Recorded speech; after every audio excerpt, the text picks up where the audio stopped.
Αγαπητοί μας τηλεθέτε, το σημερινό μας πρόγραμμα τελείωσε. Σας ευχόμεθα καλή νύχτα. Τι κάνουμε ρε? Ρε εσείς, το βασιλιά θα ρίξουμε. Δεν με χιάζετε όλοι σας λέω εγώ. Το πουλί.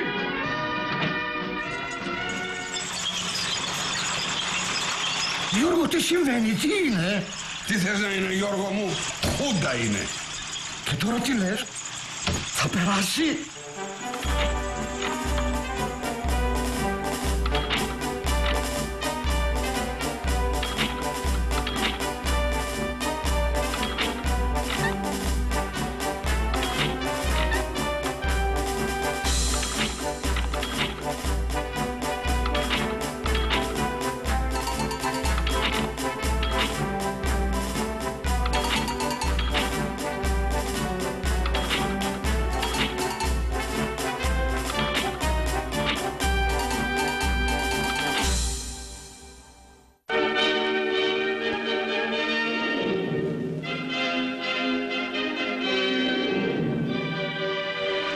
Για πρώτη φορά, Έλλην Πρωθυπουργός, ο κ. Γεώργιος Παπαδόπουλος, εθεώρησε καθήκον του, ομιλών προς το έθνος, να αναφερθεί στα πεπραγμένα της κυβερνήσεώς του. Από το αποκαλούμενο κυβερνητικό μέγαρο, ο Παπαδόπουλος κάνει τον απολογισμό του 1968 και εξαγγέλει τις προτεραιότητες της νέας χρονιάς. Οι αναφορές του περιλαμβάνουν το νέο σύνταγμα, την ανάγκη ενίσχυσης της οικονομίας και της παιδείας και την εδραίωση της διεθνούς θέσης της χώρας. Η ομιλία ολοκληρώνεται με αναφορά στο τάμα του έθνους, δηλαδή την ανέγερση ναού του Σωτήρος στα Τουρκοβούνια, όπως είχε αναγγείλει μετά την εναντίον του απόπειρα τον περασμένο Αύγουστο. Όλοι οι Έλληνες καλούνται να συνεισφέρουν για να ικανοποιηθεί η μεγαλομανία του δικτάτορα. Θα είναι έτος πρόοδου και αναπτύξεως της χώρας και εκάλεσε των ελληνικών λαών να εργαστεί για μίαν πατρίδα ευτυχή και ευημερούσαν.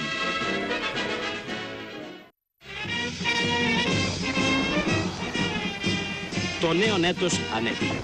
Γεμάτο ελπίδες, φέρνει για τους Έλληνες τη βεβαιότητα ότι το έθνος σύσσωμο, με μια ψυχή και με μια σκέψη, προχωρεί το δρόμο της αναδημιουργίας του και της αναπλάσεως. Η Επιτροπή Ανθρωπίνων Δικαιωμάτων του Συμβουλίου της Ευρώπης έχει αναλάβει ήδη από τον περασμένο Μάιο να εξετάσει τις κατηγορίες για παραβιάσεις των ανθρωπίνων δικαιωμάτων από το δικτατορικό καθεστώς. Η ελληνική κυβέρνηση δεν δέχτηκε να παραδώσει στην Επιτροπή ιατρικούς φακέλους αγωνιστών που βασανίστηκαν, ενώ παρεμπόδισε την κατάθεση μαρτύρων όπως του Γεωργίου Μαγκάκη, του Αλέκου Παναγούλη, της Μαρίας Καλέργη, του Νίκου Κιάου κι άλλων. Οι μάρτυρες που τελικά κατέθεσαν στο Στρασβούργο ήταν 58. Η επιβεβαίωση των συστηματικών βασανιστήριων οδηγεί τη Συμβουλευτική Επιτροπή να εισηγηθεί την αποπομπή της Ελλάδος, ενώ παράλληλα αποφάσισε να συνεχίσει την έρευνα με μετάβαση των μελών της στην Ελλάδα το Μάρτιο αυτού του χρόνου.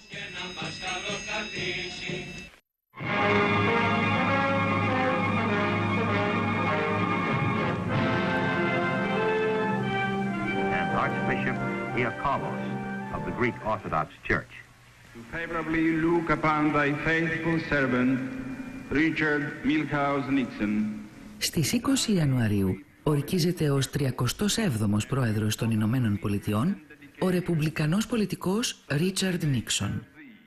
Βασικό στοιχείο της πολιτικής του, ήδη από το ξεκίνημά του, ήταν ο φόβος του κομμουνισμού. Αντιπρόεδρος τοποθετείται ο ελληνικής καταγωγής Σπύρο Άγνιου. Οι στενές σχέσεις που διατηρούν τόσο ο Νίξον όσο και ο αντιπρόεδρος του με τον ελληνοαμερικανό επιχειρηματία Τομ Πάπας, που συνέβαλε και στη χρηματοδότηση της προεκλογικής τους εκστρατείας, προϊονίζονται ακόμη πιο ευνοϊκή αντιμετώπιση της δικτατορίας από τη νέα αμερικανική κυβέρνηση. Με την ευκαιρία της στη Θεσσαλονίκη παραμονής του, ο αντιβασιλεύς επεσκέφθηκε τις εγκαταστάσεις του ιδιοθετικού συγκροτήματος της ΕΣΟ Πάπας. Το ρεαλιτικό προσωπικό της ΕΣΟ Πάπας προέβη εις θερμάς εκδηλώσεις υπέρ του αντιβασιλέως, ώστις ενημερώθη. Ο Τομ Πάπας αναδεικνύεται σε άνθρωπο κλειδί, τη βοήθεια του οποίου επιζητούν όσοι Αμερικανοί επιθυμούν να επενδύσουν στην Ελλάδα.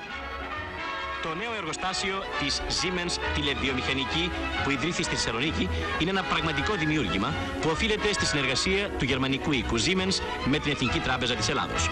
Η Siemens Ελλάς είναι μόνο μία από τις εταιρείες που εκμεταλλεύτηκαν τα κίνητρα που δίνει το καθεστώς για επενδύσεις στην Ελλάδα. στόχος της παροχής κινήτρων είναι η εικόνα τόσο της ανάπτυξης της ελληνικής οικονομίας μέσα από τον εξυγχρονισμό της βιομηχανίας, όσο και της αύξησης της παραγωγής με τη δημιουργία νέων μονάδων, όπως αυτή της Siemens, στα εγγένεια της οποίας η κυβέρνηση σπέβδει να δώσει το παρόν. Της κυβερνήσεως και Υπουργός Εσωτερικών κ. Πατακός, παρουσία πολλών επισήμων, του πρέσβεως της Δυτικής Γερμανίας και του πρόεδρου της Siemens, δόκτωρος Πέτερ Φον Siemens, προς τον οποίον ο κ. Πατακός είπε χαρακτηριστικός ότι η κυβέρνηση και ο ελληνικός λαός τον θεωρούν ως ένα εκ των καλύτερων πρεσβευτών της Ελλάδος. Μέγα εθνεγερτήριον σάλπισμα εσάλπισε ο Πρωθυπουργός κ. Γεώργιος Παπαδόπουλος δια την αναγέννηση της Μεγάλης Ελλάδος. Ούτω, κατά την επίσκεψή του στην Τράπεζα της Ελλάδος, ομιλών προς τους διοικητάς, υποδιοικητάς και γενικούς διευθυντάς των ελληνικών πιστωτικών ιδρυμάτων, ετώνησε την σημασία του τομέως της οικονομικής αναπτύξεως και εκάλεσε συμπαραστάτην των τραπεζιτικών κόσμων στην προσπάθεια εξυγιάνσεως και προόδου της χώρας. Ομιλών κατά την επίσκεψή του στο Πανεπιστήμιο Αθηνών προς τους συγκριτικούς των ανωτάτων πνευματικών ιδρυμάτων, ο κ. Πρόεδρος της Κυβερνήσεως συνέστησε επίδειξη στοργής προς τους φοιτητάς. Η στοργή δεν αφορά προφανώς τους καθηγητές, για τους οποίους οι διώξεις συνεχίζονται και κατά το τρέχον έτος παιδείας. 320 κενές πανεπιστημιακές θέσεις είναι το προϊόν της πολιτικής που ακολούθησε το καθεστώς ήδη από το 1967. Συλλήψεις, απολύσεις, διαθεσιμότητα, δηλώσεις νομιμοφροσύνης και παραιτήσεις έχουν ανοίξει το δρόμο για ένα νέο διδακτικό προσωπικό, το οποίο η δικτατορία προωθεί επιτακτικά στο Ελληνικό Πανεπιστήμιο. Με την ευκαιρία της ημέρας προσευχής των Ελλήνων σπουδαστών, επραγματοποιήθη επίσημος τελετή στο Πανεπιστήμιο Αθηνών, παρουσία εκπροσώπων της Εκκλησίας, της Πολιτείας, της πνευματικής ηγεσίας και φοιτητών. Εκ μέρους των ομιλητών ετονίστη η εσωτερική ανάγκη της επικοινωνίας του ανθρώπου με τον Θεόν και η σημασία της προσευχής στον τεχνοκρατούμενο κόσμο. Τζούντο και καράτε. Να σπάζεις με γυμνό πέλμα ένα ή και περισσότερα τούβλα, όσο και τους τσιμεντόλιτους, μπορείς να σπάζεις και έναν και δύο με ένα απλό χτύπημα του χεριού. Αρκεί να ξέρεις καράτε. Έτσι λένε δηλαδή. Κατά αναλογία προς τις εκτιμήσεις του καθεστώτος περί παιδείας, διευρύνεται και αναμορφώνεται ριζικά ο κύκλος σπουδών. Είναι ηλίου φαϊνότερον ότι οι μαθητές πρέπει να μοιηθούν στο καράτε. Τέτοιου είδους σπουδές εγγυώνται άλλωστε και την αναγκαία μετατόπιση του ενδιαφέροντος από το πνευματικό στο μυϊκό πεδίο. Ίσως η σπουδάζουσα νεολαία να εμποδίζεται να σκεφτεί, μπορεί όμως ελεύθερα να σπάει τούβλα και τσιμεντόλιθους.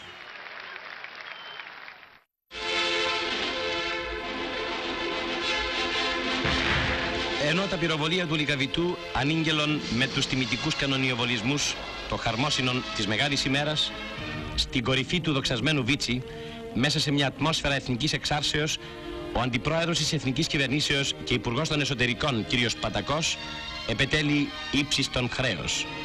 Με τη λογική ότι ιστορία σημαίνει επινόηση του παρελθόντος από το εκάστοτε παρόν, το δικτατορικό καθεστώς επιμένει στην αναβίωση του εμφυλίου, οργανώνοντας τελετές και εκδηλώσεις όπου τα γεγονότα της περίοδου 1947-1949, απογυμνωμένα από την ιστορική γνώση, εξυπηρετούν την εμπέδωση μιας υποτιθέμενης ιστορικής μνήμης.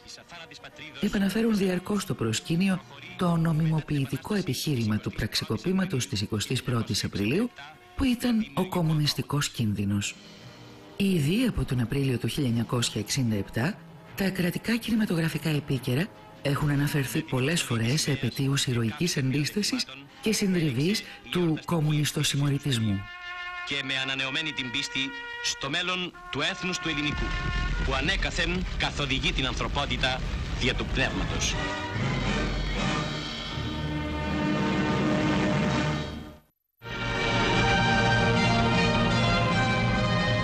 Το έτος 1969 έχει χαρακτηριστεί και εορτάζεται ως το έτος της εμπορικής ναυτιλίας. Εν τω μεταξύ, ενώ εορτάζεται το δισχιλιοστόν υπό ελληνική σημαία πλοίων, και στόχος που γρήγορα θα επιτευχθεί είναι το 3.000 και η πρώτη θέση της ελληνικής ναυτιλίας σε όλο τον κόσμο. Για να υπερτονίσει το φιλόδοξο πρόγραμμα επαναπατρισμού, η κυβέρνηση ορίζει το 1969 ως έτος ναυτιλίας.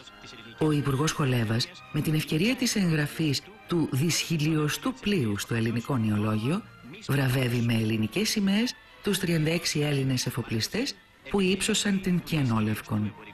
Ανάμεσά τους γνωστά ονόματα όπως Ωνάσης, Χανδρής, Ανδρεάδης, Ουλανδρής, Νιάρχος και άλλοι.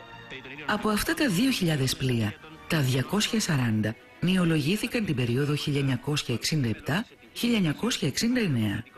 Παρά την αύξηση του αριθμού των πλοίων, έχοντας αλλάξει προς όφελος των εφοπλιστών το σύστημα φορολόγησης, τα έσοδα του κράτους από την ναυτιλία πέφτουν από 108 εκατομμύρια δραχμές το 1968 σε 39 εκατομμύρια το 1969 και αντιστοίχως αυξάνονται σε υπέρογγα μεγέθη τα κέρδη των εφοπλιστών. Στο Ζάπιο Μέγαρο σημείωσε μεγάλη επιτυχία η Διεθνής Ναυτιλιακή Έκθεση τα Ποσειδόνια 1969, στην οποία μετέχουν 100 και άνω εκθέτε από 14 χώρες. Αδιαφορώντας για τα μειωμένα έσοδα, η κυβέρνηση επιθυμεί να επιδείξει την πρόοδο που έχει συντελεστεί στον τομέα της εμπορικής ναυτιλίας, οργανώνοντας την πρώτη έκθεση Ποσειδόνια στο Ζάπιο. Παράλληλα ενισχύονται οι επενδύσεις σε ναυπηγεία. Εκτός από τα ναυπηγεία Σκαραμαγκά του Νιάρχου, που ήταν τα ισχυρότερα μέχρι το 1969, εγκαινιάζονται τα ναυπηγεία Ελευσίνας, που παραχωρήθηκαν στο στρατή Ανδρεάδη και όχι στον Ωνάση, ο οποίος ωστόσο λόγω της ευνοϊκής φορολογίας ανακοινώνει στις 17 Μαΐου ότι σκοπεύει να μεταφέρει την έδρα της εταιρείας του από το πριγκιπάτο του Μονακό στον Πειραιά.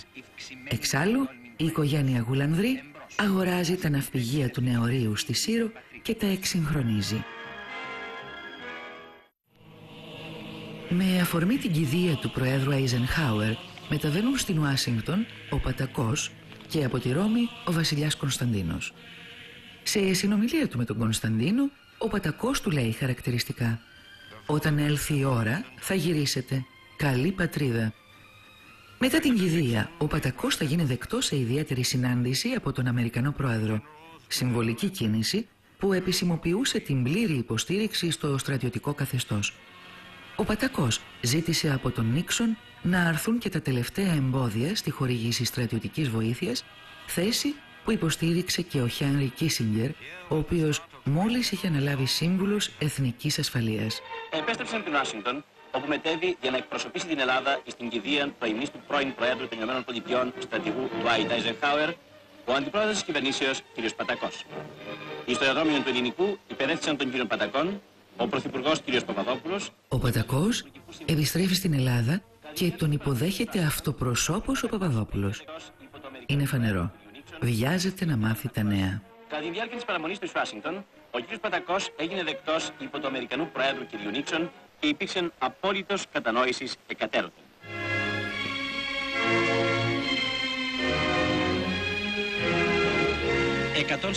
«148 έτη συμπληρώθησαν εφέτος από την ημέρα της Εθνικής Πανηγενεσίας». Ο συνήθις εορτασμός για την επέτειο του αγώνα για την ελευθερία χρωματίζεται φέτος από δύο σημαντικά γεγονότα. Νεκρός στο εργαστήριό του βρέθηκε ο υφηγητής της γεωπονικής Θεόφιλος Φραγκόπουλος, λίγες ώρες πριν προσαχθεί στην ανάκριση, γιατί αρνήθηκε να λάβει μέρος στις εορταστικές εκδηλώσεις για την 25η Μαρτίου. Την ίδια μέρα μεταδίδεται από ραδιοσταθμούς του εξωτερικού το ηχογραφημένο μήνυμα του ποιητή Γιώργου Σεφέρη. Κλείνουν 2 χρόνια που μας έχει επιβληθεί ένα καθεστώς όλος διόλου αντίθετο με τα ιδεώδη για τα οποία πολέμησε ο κόσμος μας και τόσο περίλαμπρα ο λαός μας στον τελευταίο παγκόσμιο πόλεμο. Είναι μια κατάσταση υποχρεωτικής νάρκης. Δυστυχώς δεν πρόκειται μόνο για αυτόν τον κίνδυνο. Όλοι πια το διδάχτηκαν και το ξέρουν πως στις δικτατορικές καταστάσεις η αρχή μπορεί να μοιάζει εύκολη, όμως η τραγωδία περιμένει αναπότρεπτη στο τέλος.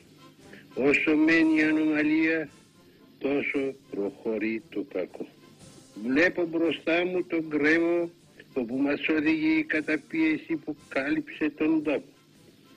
Αυτή η ανομαλία πρέπει να σταματήσει.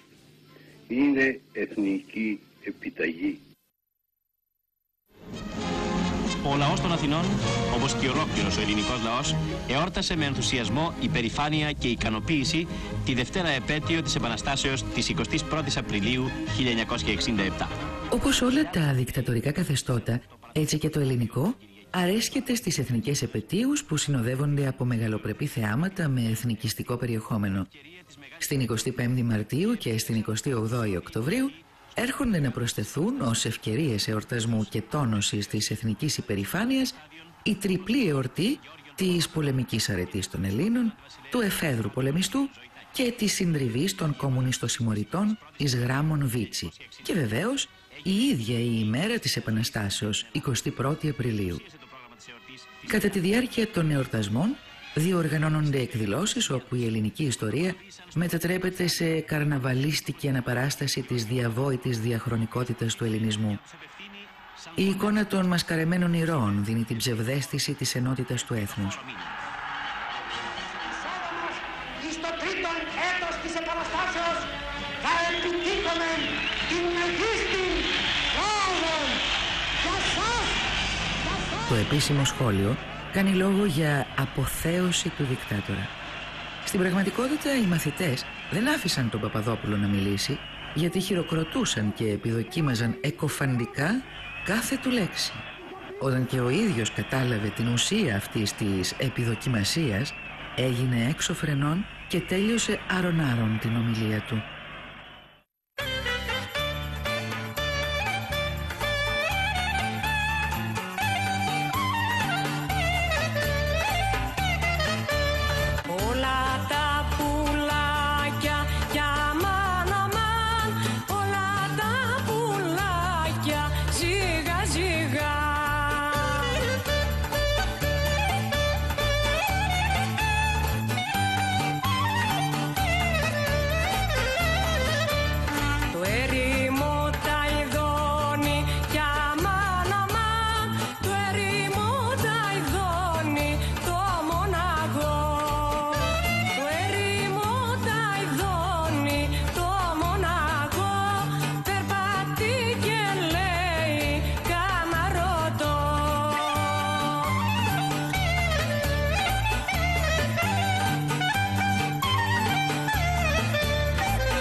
Μέλη της Επιτροπής του Συμβουλίου της Ευρώπης έρχονται στην Αθήνα όπου συλλέγουν μαρτυρίες σχετικές με βασανιστήρια και επισκέπτονται την ασφάλεια στην οδό Μπουμπουλίνας. Είχαν προηγηθεί οι μαρτυρίες των θυμάτων στο Στρασβούργο όπου ο Πέτρος Βλάσης περιέγραψε το βασανιστήριο της Φάλαγγας. Η Κίτη Αρσένη τις 32 ημέρες στην απομόνωση, τα χτυπήματα στο κεφάλι, τις βρισχές, τις προσβολές. Η Αναστασία Τσίρκα κατέθεσε για την αποβολή κατά τη διάρκεια των βασανιστήριων. Ο Ανδρέας Λεντάκης για το δωματιάκι στην ταράτσα της Μπουμπουλίνας, όπου βασανίζονταν οι κρατούμενοι για τη Φάλαγγα με σακιά άμμου και τους 2,5 μήνες στην απομόνωση. Ο Περικλής Κοροβέσης για τα χτυπήματα με τις μεταλλικές μπάρες σε ολόκληρο το σώμα και το ηλεκτροσόκ.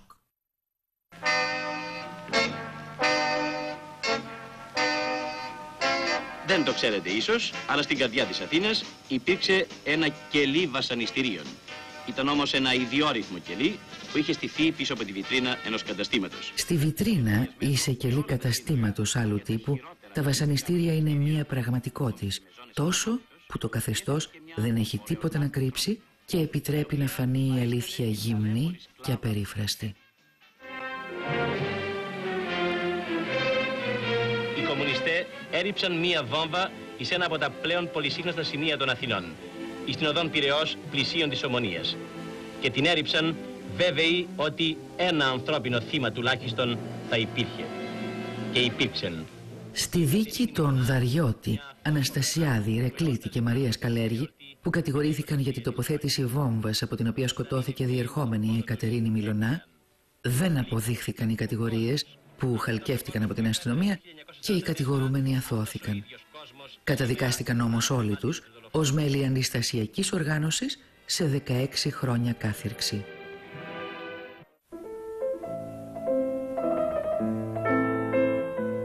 Από τα τέλη του 1968 οριστικοποιείται η διάσπαση του ΚΚΕ. Εκδίδεται ο ριζοσπάστης με τον υπότιτλο «Μαχητής» από την πλειοψηφία του Γραφείου Εσωτερικού του κόμματος, ενώ στο χώρο της νεολαίας η ίδρυση από το ΚΚΕ της Κομμουνιστικής Νεολαίας Ελλάδας, ΚΝΕ, επισημοποιεί το πλήρες ρήγμα ανάμεσα στις δύο τάσεις.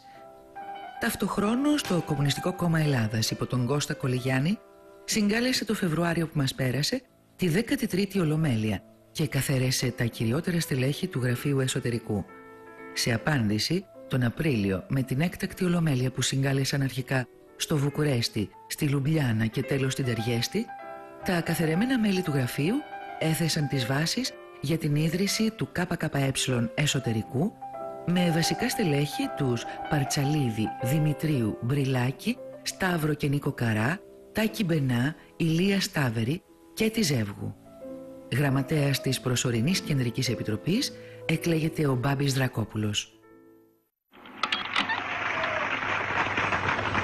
Στο καθεστώς αυτό της 4ης Αυγούστου, ο εργατοϊπαλληλικός κόσμος της Ελλάδος είναι αναπόσπαστα συνδεδεμένος.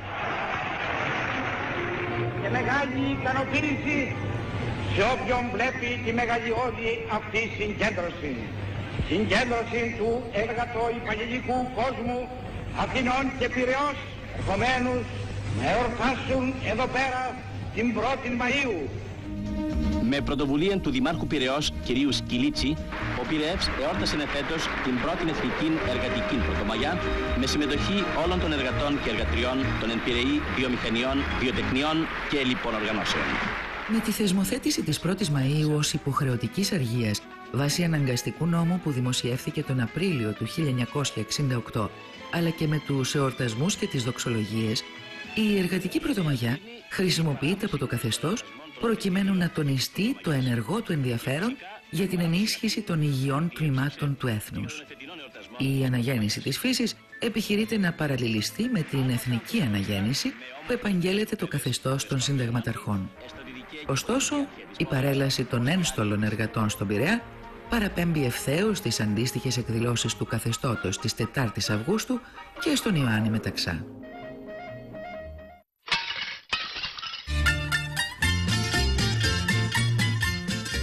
Το ελαφρολαϊκό τραγούδι, τα μπουζούκια και οι αστέρες της πίστας κυριαρχούν κάθε βράδυ στα παραλιακά κέντρα, όπου σειραίει πολυπληθής πελατεία από όλες σχεδόν τις κοινωνικές τάξεις. Το ξέφρενο γλέντι αγγίζει τα όρια της παραφροσύνης τόσο που το καθεστώς οδηγείται στη λήψη ριζικών μέτρων. Απαγορεύει το σπάσιμο των πιάτων που προκαλεί το κοινό αίσθημα, ενώ οι παραβάτες απειλούνται με ποινές φυλακίσεως. Ταυτοχρόνως καταδικάζει σε 18μηνη φυλάκιση τον κύριο Θωμά Άγριο, επειδή καταληφθείς από αμόκ ζηλοτυπίας δάγκωσε και απέκοψε ένα τμήμα της μύτης της 18χρονης πρώην συζύγου του, η οποία διασκέδαζε με κάποια άτομα σε νυχτερινό κέντρο. Όταν οι γυναίκες εγκαταλείπουν το κεφάλι τους στον κομμωτή, το αποτέλεσμα είναι πάντοτε εντυπωσιακό. Οι υψηλότερες μορφές τέχνης αξιοποιούν ως γνωστόν εικόνες που έχουν εντυπωθεί στο συλλογικό υποσυνείδητο. Έτσι, η τέχνη της κομμωτικής αξιοποιεί εικόνες από σειρματοπλέγματα και ελικόπτερα, όμως για λόγους ψυχολογικής ασφαλείας αποθείται η θεμελιώδης εικόνα των τεθωρακισμένων. Μέγα εθνεγερτήριον σάλπισμα. Η απόλυση 30 δικαστών από τη δικτατορία οδήγησε στην άμεση αντίδραση του Συμβουλίου της Επικρατείας, το οποίο ακυρώνει την κυβερνητική απόφαση ως παράνομη. Το σθένος των δικαστών, προεξάρχοντος του Προέδρου του Δικαστηρίου Μιχαήλ Στασινόπουλου, προκαλεί τη βίαιη αντίδραση του ίδιου του Παπαδόπουλου, που τον κατηγορεί ότι παραβίασε το επαναστατικό δίκαιο και ζητά την παραίτησή του. Η άρνηση του κορυφαίου νομικού θα έχει ως αποτέλεσμα τη δημοσίευση στην εφημερίδα της κυβερνήσεως της αποδοχής μιας ουδέποτε υποβληθήσης παραίτησης και των κατοίκων περιορισμό του.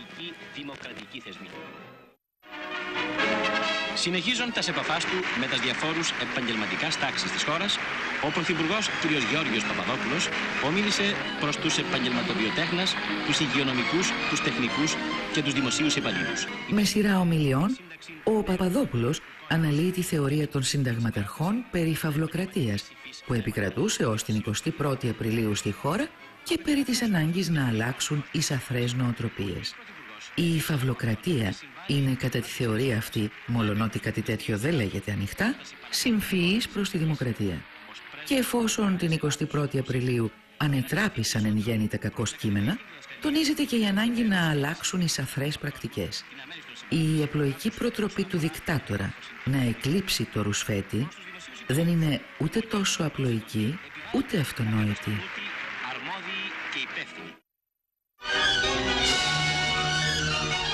Με την ευκαιρία της εκδόσεως του νέου εσωτερικού δανείου, ο Υπουργός Συντονισμού κ. Μακαρέζος παρεχώρησε συνέντευξη προς τους Έλληνες και ξένους δημοσιογράφους, την οποία παρακολούθησαν και εκπρόσωποι της οικονομικής ζωής της χώρας.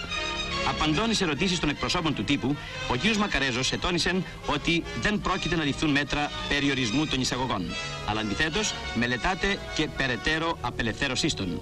Επίσης εδήλωσε ότι το δημόσιο χρέος της χώρας είναι πολύ κάτω του διεθνώς παραδεδεγμένου ορίου ασφαλείας, ήτι περίπου εις το ίμιση του ορίου τούτου, και ότι η Διεθνής Τράπεζα θεωρούσε την Ελλάδα ως εγγυημένος αξιόχρεων χώραν, διαπραγματεύεται δια πρώτην φοράν με ταυτής δανεισμών μεγάλου ύψους διεκτέλεση παραγωγικών έργων.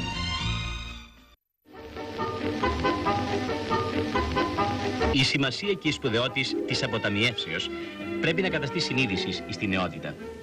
Και αυτόν ακριβώς των σκοπών εξυπηρετεί ο εορτασμός της Διεθνούς ημέρας αποταμιεύσεως.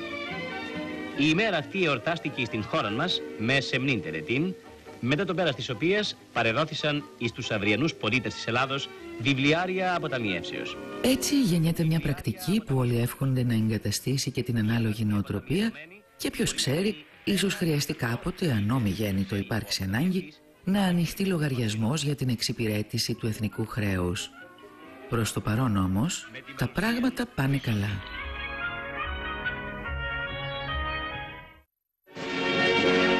Με την πολυτελή θαλαμιδών ορίων έφτασε στην Ελλάδα για νουτοθεραπεία στα Καμένα Βούρλα ο βασιλεύς της Λιβύης Ιντρίς ελ Σενούσι, συνοδευόμενος υπό τις βασιλίσσεις Φάτιμα και τις ακολουθίες του. Την 1η Σεπτεμβρίου, ενώ ο βασιλιάς της Λιβύης Ίντρις μετά τη λουτροθεραπεία στα Καμένα Βούρλα βρισκόταν σε επίσημη επίσκεψη στην Τουρκία, ένας νεαρός λοχαγός, ο Μουαμάρ Καντάφη, κατέλαβε την εξουσία με στρατιωτικό πραξικόπημα. Ο Καντάφη κατέλυσε ένα φιλοδυτικό καθεστώς 18 χρόνων, ανακηρύσσοντας τη χώρα ως σοσιαλιστική δημοκρατία, την οποία κυβερνά επαναστατικό συμβούλιο. Ο χαρακτήρας του νέου καθεστώτος έχει αντιδυτικό και αντισιωνιστικό περιεχόμενο και ως βασικό στόχο θέτει τον εκμοντερνισμό της χώρας.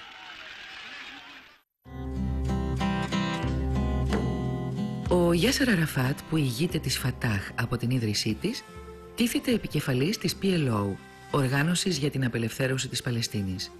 Η εκλογή του Αραφάτ σήμανε μία αλλαγή στην πολιτική της Παλαιστινιακής οργάνωσης, η οποία προσπαθούσε να αποκοπεί από την επιρροή των αραβικών κρατών.